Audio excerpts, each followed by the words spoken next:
I'm going to talk about how can you diagnose your swing to figure out what's going wrong with it, or at least what I do to figure out what's going wrong with it so I can be better. And hopefully this translates onto you and helping you figure out what you can do better. Now I have a launch monitor here, Unicore, I'm mini, but you don't need that. All you need is a pair of eyeballs. So let's hit some shots. Let me tell you what I'm trying to work on with my swing right now. So what I'm trying to work on in my swing is keeping the ball lower. Why? Because I have a tendency to get a little flippy sometimes. The ball goes too high and I lose out with a lot of spin. Or I create a lot of spin with my driver. So, how am I doing that?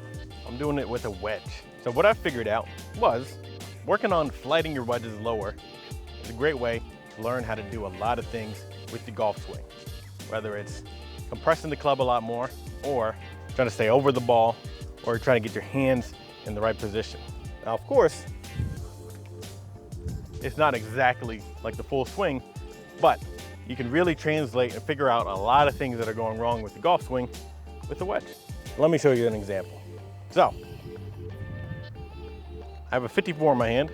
I just hit that a little bit flippy, came out high, launch angle of 40 degrees. Now you don't really need to know launch angles, you just need a pair of eyeballs to see how high it's coming off the face. If it's coming off really high, that means you have a high launch angle, and you probably, for me, I lose some spin with that. If you're hitting it too low, where it's barely getting off the ground, then you're probably thinning it. But you can find a nice little middle ground, and I can show you what kind of spin difference can come out of it. Now, I know the yardage is different, but look at the launch angle and the spin difference with that. Big difference there. 6,700 spin with that short flighted one. Probably gonna take, a couple hops and stop. These shots, 45 yards, 5,700 spin, pretty decent. It's gonna still roll out a little bit, but it's gonna stop a lot quicker. Now with these shots, of course it's circumstantial with your wedges. That's the other thing that I like to do with the wedges is figure out, if I learn how to hit different shots, then I can figure out how do I translate that into the iron swing, right? So when I am hitting my wedges poorly, if I am chunking my wedges, right, then I know one of two things for me. One, either I'm not moving my weight forward enough, or my hands are releasing the club too early and it's coming flat and chunking it, which I'm imagining most people do. So working on my wedges can really help me figure out how to keep my hands pretty dead, pretty flat, and I like to just feel like I'm not doing anything but moving my arms. So if I'm chunking it with a wedge, it's probably gonna translate that into chunking it with an iron, potentially, right? But really working on your wedges and trying to keep them low is a really good way I found to really work on trying to compress the club more and trying to make better contact with it. Because if I'm chunking the club, then one, I'm gonna get no spin, but two, it's also gonna go pretty high, and it's not gonna go the distance that I want it to. So really work on clipping the ball a lot more, and then I am going to make better contact with my irons as well. If I'm thinning it, well, that means I'm either doing one of two things. One, I'm really getting flippy, which sometimes my hands get a little too involved, which for wedges, you can do that, but I'm talking about how this translates into my irons. So you can get a little flippy and bounce it off the ground with a wedge because it has bounce, and then you're gonna thin it, or I'm getting too far over it and hitting way too down into the ball, coming too steep, and I'm just thinning it that way.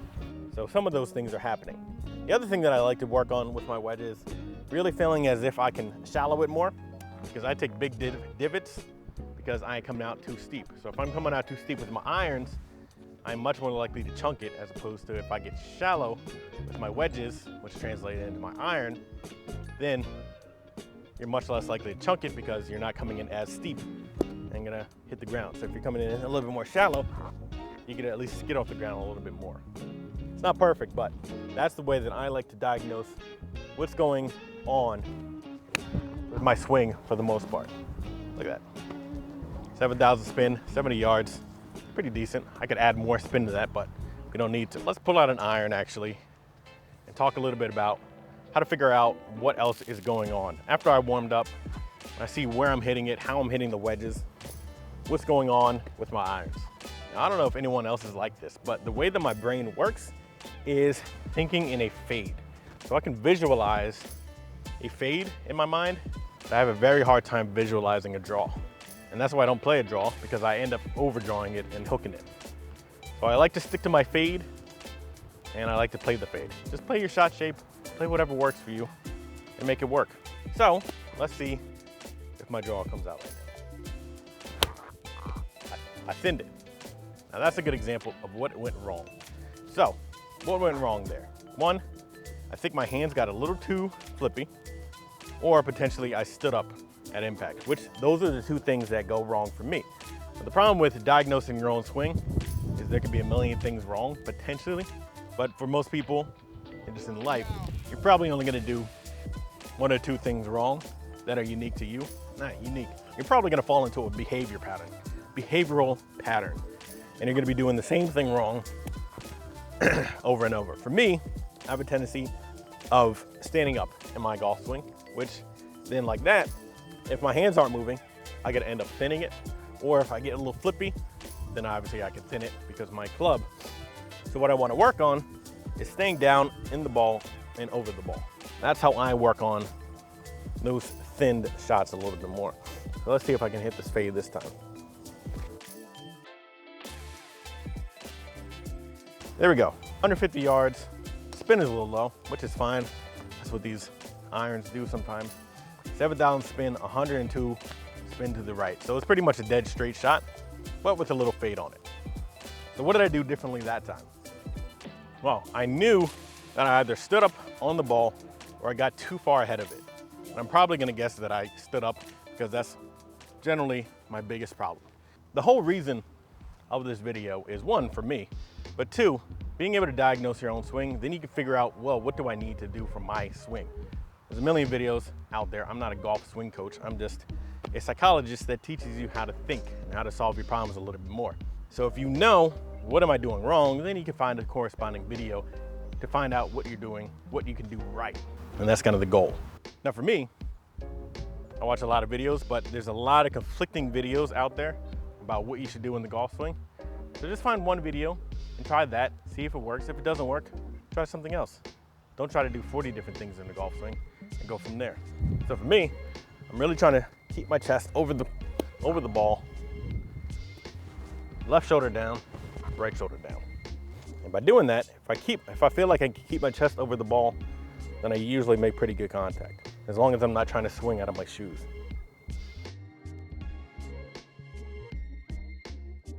There we go. A little short, but it's still good. So for me, the problem that I found, or the solution that I found to thinning my shots and chunking it a little bit more, is staying over the ball. And literally, I'm just trying to stay over the ball a lot more. And how you can figure out, well, what is going on with my golf swing. Now remember, you just need to see, where is the ball ending up? Where am I aligned to? And where's the ball ending up? Now, one of the biggest things that I find with my friends is their alignment is always usually pretty shit. So you think your alignment is good, but then you end up looking like this. I'm trying to go out there to that 150 mark. So I'm aimed like this, and I'm wondering why my shots are all over the place, right? So if you lack consistency with your dispersion, one, you're probably not hitting the center of the face. Two, your alignment probably sucks. Or three, you're really just kind of doing too many things, trying to swing too hard with the golf swing. Either you're coming over the top, which if you come over the top, it's fine, play the fade. If you're coming way too far in, getting too flippy, then you're gonna obviously hit a hook. And I'll talk about what I've done to solve those two issues. But just check your alignment, pick a little dot in the middle of where I wanna go and where I wanna start, obviously where I'm starting. So if I'm looking at the 150 marker out there, I'm just picking a little piece of grass that is right here, right in front of me. You can't see it, but there's a little piece of grass right in front of me. I'm aligning my club face to that. And then from there, I'm either gonna swing my fade and align for my fade, or I'm gonna not. Hit it too big of a fade, which I'll talk about. The alignment was good. I hit exactly where I wanted to. And the starting line was perfect. So if you can figure out where your starting line is, you can decipher a lot of problems in your golf swing. If your starting line is too far left, then a lot of the times I found myself coming too far. I'm turning, ironically, too much, right? And my shoulders are turning too much, and I'm turning too much to the left, dragonfly.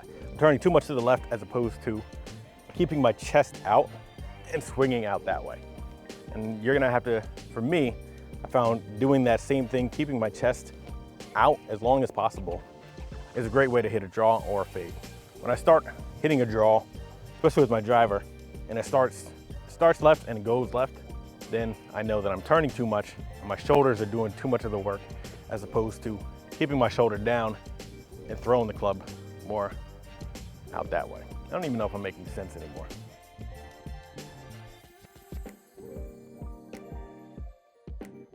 And by doing that, I found that I can hit a lot more better draws with my driver, which I cannot hit a fade anymore with my driver, but I can with my irons. But if my start line gets a little wonky, that's the fix that I have found that works for me, which if you just record yourself, you can figure out a lot of things that are going wrong with it. Now let me talk about something else that is usually a problem with my golf swing. One, if I start hitting the ball too high and I'm not hitting my yardage, say I have a 160 shot, I pull on my 160 club, and I hit it 20 yards short. One, there's a lot of different things that can go wrong on the golf course because of it. Either you hit it a little bit thin and you took some off, or you hit it a little chunky and you took some off. So it's harder to decipher that, but that's for you to figure out. Or you're hitting it too high and it goes back to that launch angle issue, right? So if you have the ball too far forward, then your ball could go too high and you could end up losing a lot of yardage. You gotta figure out why you're hitting it too high. But if you're hitting it too short, if you're not hitting your numbers consistently enough, then you are probably adding too much spin onto it. Either you're getting a little too flippy, or you're swiping across it, which then it's just sticking to the face a lot more. Think of the wedge. If you go back to the wedge, the way you add spin is you let it ride along the face a lot more, right? So if you do that with an iron, well, it's gonna add a lot more spin. It's gonna float up and it's gonna stop. Which, if you're trying to hit that shot, great. But if you're trying to hit your number and you're not hitting your number, that's probably the reason why. So if I have a tendency to get a little bit flippy with it, especially straight at the end, I can still make good contact, but it's just sticking to my face a little bit long. And because of that, it's not going the number that I wanted to go. I'm gonna try to see if I can do that. If your shots come out too low and they're not stopping, one, you're probably chunking it, bouncing off the ground a little bit. You're not hitting the ball flush. Probably hitting it just a little bit, even just a little bit fat is enough to cause it to come out a little bit too low, and it's not gonna have enough spin on it to actually stop. So let me show you. This is obviously a mat, but if I was on the grass, I can show you the spin difference. But I'll hit it a little bit. It came out super low. Obviously that was an over-exaggerated example, but it only had less than 5,000 spin. This is a 7-iron, and obviously it shouldn't go 88 yards. So let's see if we can pick out a better example. There we go. Now my 7-iron is my 180 club. So I hit it 20 yards short, and the spin is 2,000 short than what I wanted, right? So I swiped across it, and then you can see that in the side spin, 1,000 to the right. That means it's going to the right, and that means it's going to, one, hit the ground, keep on running, and also it's just gonna run off the green, right? So I'm gonna hit it 20 yards short, and if I hit it on the green, surprisingly, if it's a big green, it's not gonna stop. It's barely gonna stop. And that's why if you have like a 5-iron into the green, it's very hard to get it to stop unless you hit it high enough. So if you find yourself not being able to land it on the green and actually stick some greens, it's probably because you don't have enough spin on your club and it's coming out either too low or it's skipping across. Obviously, if you thin it, it's gonna have the same issue. It's coming in too hot. But if you don't have enough spin on it, it's not gonna stop. At least that's what I found out what works for me, or what doesn't work for me. So how do I work on that? Well, the thing that I found works for me is, once again, stay over the ball, left shoulder over the ball, right shoulder over the ball. And by doing that, not getting my hands involved, the more I feel like my hands are involved, the more that I feel like my swing is gonna go wrong. Maybe I'll hit it clean a few times, but eventually I'm gonna hit it fat, I'm gonna hit it thin, and I don't like that. So feeling like my hands are not involved is a good way to really feel like I'm in sync a lot more. And that's why I feel very confident with my irons more than the rest of my game, besides my wedges are very good right now. Why? Because I work on my wedges on just keeping my hands still and just doing it that way. Even Tiger Woods, Jason Day spoke about dead hands in their swing. Let me pull out the big stick and talk about a lot of things that I've been discovering with this, even though it's my least confident club. But I'm diagnosing what do I do wrong and how do I fix it.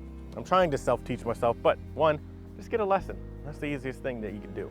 But anyway, I used to hit a big old slice, right? And I wouldn't come over the top, so I wouldn't do the whole Instagram coach telling you that you were going like this on the club. I don't do that. Most people don't do that, right? Most people are probably a little bit too handsy and they're a little bit too over the top, right? Because you're trying to add power and you're getting your hands involved. And that's the recipe for disaster, at least for me, right? And I still do it to an extent, but that's where wedges come in.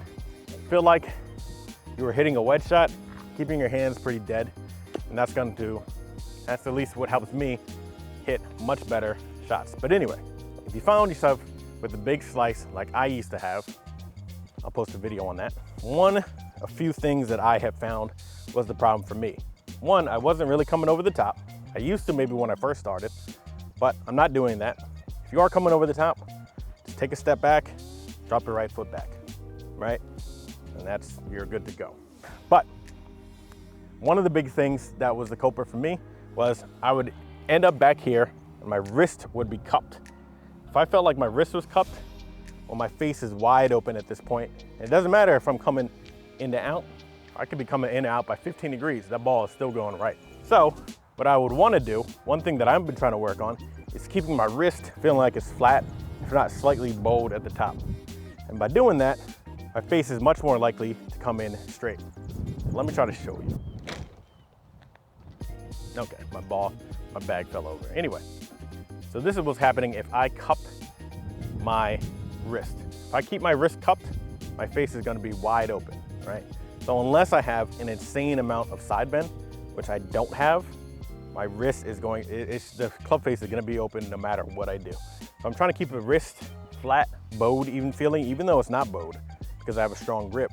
I feel like it's more bowed and flat.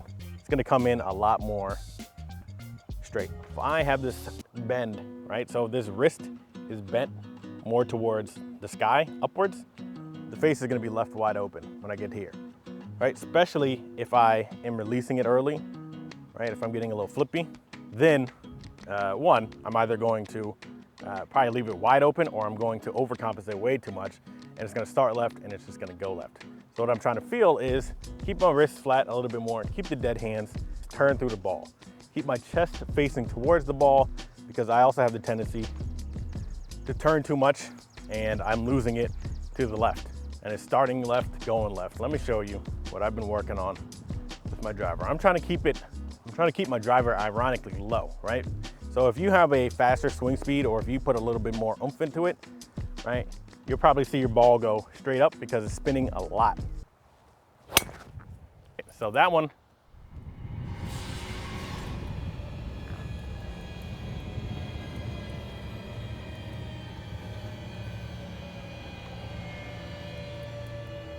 my driver there's a noise in my driver. That one, right, I hit that and it spun 5,000, right? So it went ballooned up and went to the right. My driver broken? Titleist, you may owe me a driver, man. I don't know. Let's see. This tee's a little low for me. I don't really like it this low. So I'm gonna change tees, but you can see it just balloons up 5,000 spin, right? Even though the numbers are technically okay, the attack angle is okay. Smash factor is pretty bad, right? Because I'm not hitting the center of the face. So I need to hit the center of the face and I need to come a little bit more inside out, right? The path, probably a little off because this is a little angled the wrong way. The point is, I'm still coming over the top and it's ballooning so high. So if I find myself doing that, well, I can work on changing that by trying to keep things a little bit more flat, obviously swing more into out, and try to go back to my draw. Now, this tee is very short. There we go. That's the draw. Still very high spin, but you can see the difference. Very light swing, into out, 2 degrees into out, and I hit a draw on it. And that's what I want. That's in the fairway, 250 down there, nice and easy. So what did I do differently in that? One, if I find myself swinging, I used to do this, right? And this is my problem that I've been working on.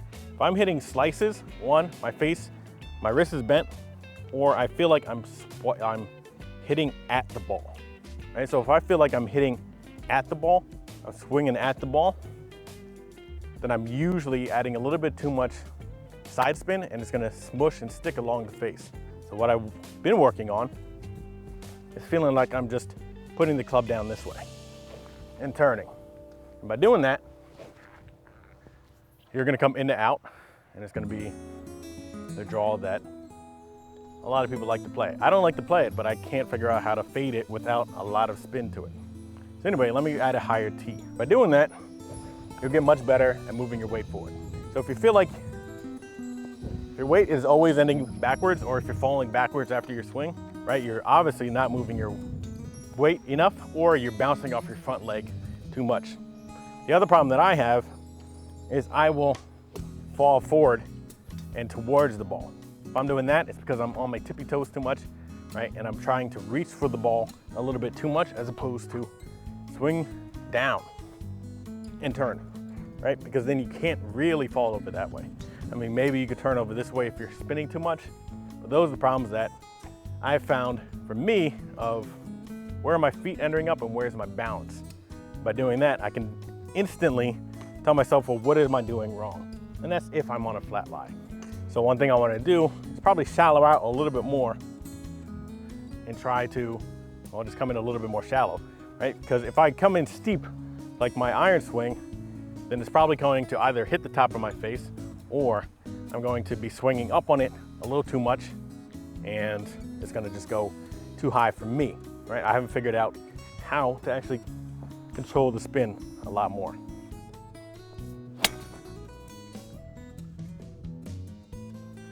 So spin's still really high, but I wanted to point out a few things. One, smash factor's not perfect, but it's better, right? I came over the top a little bit, but 1 degree is not really that much, but it's definitely a little, it's definitely a pool, right? But the launch angle is 12 degrees. It's much lower, and that is going to result in the ball going further, which is why I went 269. So I'm going to try to come in a little bit more. One thing that I found out recently is trying to hit stingers actually taught me how to compress the club a lot more. So let's see if I can try to do that. And by doing that, I found that it keeps the spin a lot lower too. 170 ball speed is good. Let me show you the launch angle, but the ball speed. The spin is way too high, right? Now, I don't know if that's a misread or not, but you can see the ball speed ballooned up a lot more. Why? Because I felt like I stayed over the ball a lot more. So let me try to keep the spin pretty low.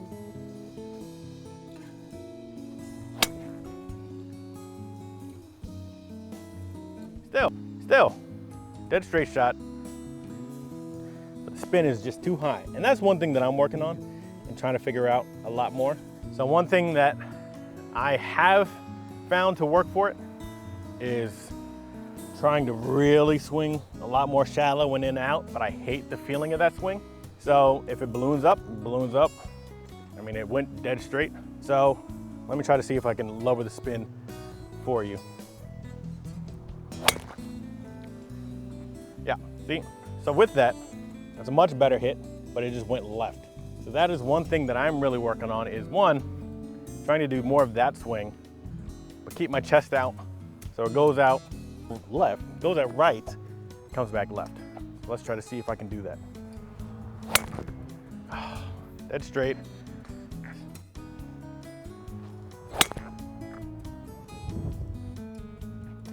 Still, too much spin. It's going dead straight. That ballooned up. Let me hit a slow one.